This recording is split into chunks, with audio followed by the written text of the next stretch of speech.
Hey guys, it's me, Missy with Rusty Relics. And in this video, I'm going to show you how I did this.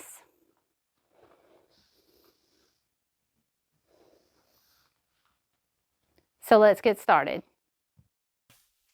So I've been sitting on this dresser for about a year now. It's been in the back of the store. So I finally decided to pull it out and give it a facelift. And you can see that behind the hardware, there's a lot of dust and grime buildup. So after I removed all the hardware, I decided to give it a really good cleaning. I'm just using the Dixie Belle White Lightning. This cleaner is really good for removing all of the grime, and it's a degreaser. It just really will strip down the furniture from anything that it could have on it. So I'm just going to go through and scrub it really good with the White Lightning. And then afterwards, I'm going to come through with a clean rag and fresh water and wipe it all back down to make sure that I don't have any of the cleaner on the dresser before I start to paint it. I was really excited to do this piece because it had all of the original hardware. It didn't need any kind of work to it. I just tightened up a few of the screws that was in it and cleaned it up, and it was just ready to go. So it's always a fun piece. It's always fun to do a piece that doesn't require a lot of work. So the top of this dresser and the sides is like a veneer. So in order to give my paint something to grab onto, I decided to give it a coat of the Slick Stick. It's a really good primer for furniture pieces like this. It's not all wood. So I'm just using a foam brush, and I'm just going through and making sure that I give it a nice smooth coat, and then afterwards you can just toss the foam brush. If you need to, after you've got your Slick Stick on it, you can sand it smooth with some fine grit sandpaper to make sure that the surface is nice and smooth. You need to wait 24 hours before you paint with the Slick Stick. You need to let the Slick Stick cure 24 hours before you add paint. So I came back in the next day and I grabbed a can of silk, and I chose the color Anchor for this piece. And I'm just going to go through and give it a good first coat.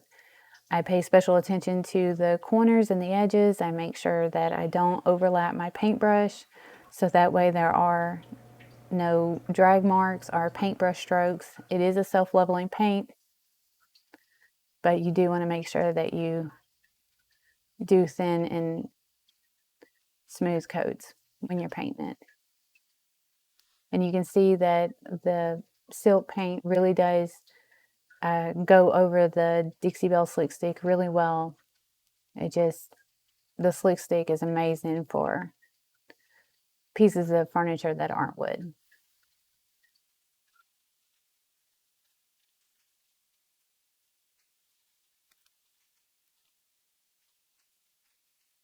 On the details of the piece, I was able to dab my brush in, and then before I reloaded my paintbrush with more paint, I just made sure to smooth out any of the paint so there's no globs or runs or drips.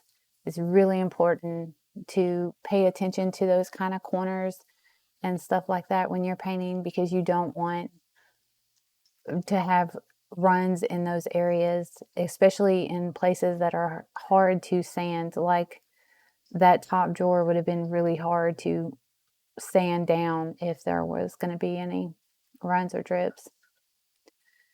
On the next drawers, I actually did it backwards. I should have followed the grain of the wood with this coat, but I didn't. I ended up going side to side. So I was a little bit nervous afterwards, thinking that I might have brush strokes. But when I came back the next day, it wasn't. So I was really happy about that. And I did make sure to pay attention and follow the grain of the wood when I did the drawers here on the second coat. And you can see that the border around the drawers is really thick, so I didn't have to tape it off. I was able to give it the clean line. around the edges. If you ever have a piece that you want to make sure that you don't get paint in that area, it's good to always tape it off. But for this piece, I got to skip that part because of how thick the border around the drawers was. I like to let my furniture dry overnight before I come through with my second coat, so that way there's not a chance of the paint not being dry and then me adding more paint to it and causing drag marks or anything like that. Plus, it allows you to come through with a fresh set of eyes, so that way if there are any mistakes in your first coat, you can correct them before you add your second coat. So if there are any runs or brush strokes or anything like that, you need to just use some fine grit sandpaper and kind of smooth it out before you go through and add your second coat.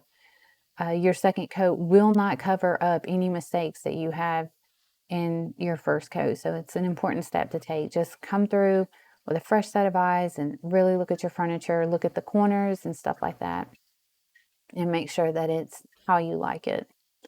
You can see here that I did go with the grain of the wood, so I did do that one correctly. But I was really pleased with how the drawers turned out, especially that top one. I was really nervous because there's all those corners from the way the drawer is made. So, but this paint really did allow me to dab into that and then smooth it out. I was really happy about that.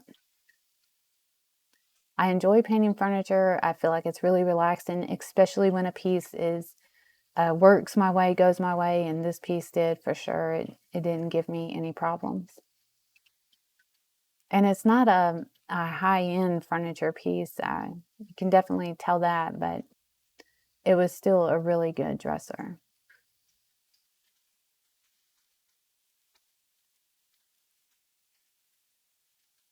So here I'm just going to give the body of my dresser a second coat.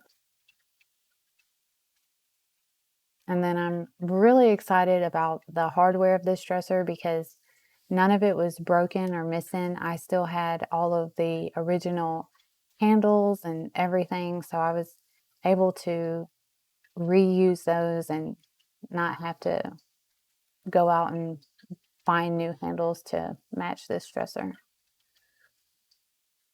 And the handles was actually the whole inspiration behind doing this dresser like I did.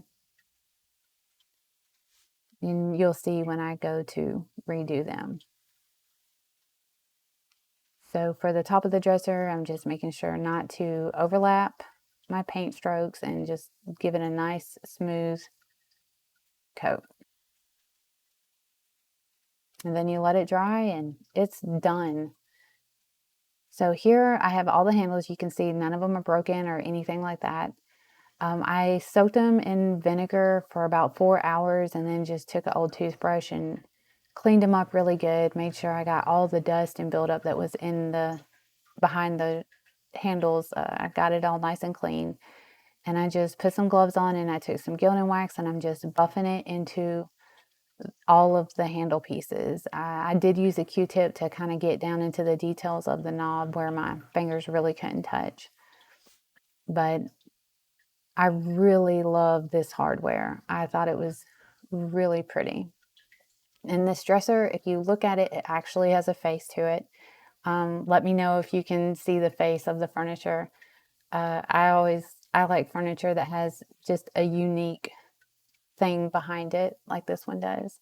So you can see on the top drawer, I have the two knobs in, and then you can see I'm adding the first piece, and that would be her nose. And then when I come through and add her second piece, that would be her mouth. So I was like, she's got a face. She's so cute. So she definitely got a good facelift. Do you see the face? It's cute. I really did enjoy this piece. I do have another dresser that's similar to this, and I'm excited to do it next. So after getting all of the hardware on, I thought she needed just a little bit more glam. So I took some of the gilding wax on the tips of my finger and I just lightly went around the border of the detail that was on the top drawer. All right, guys, so that was that. Let me know what you think in the comments and we'll see you guys next time.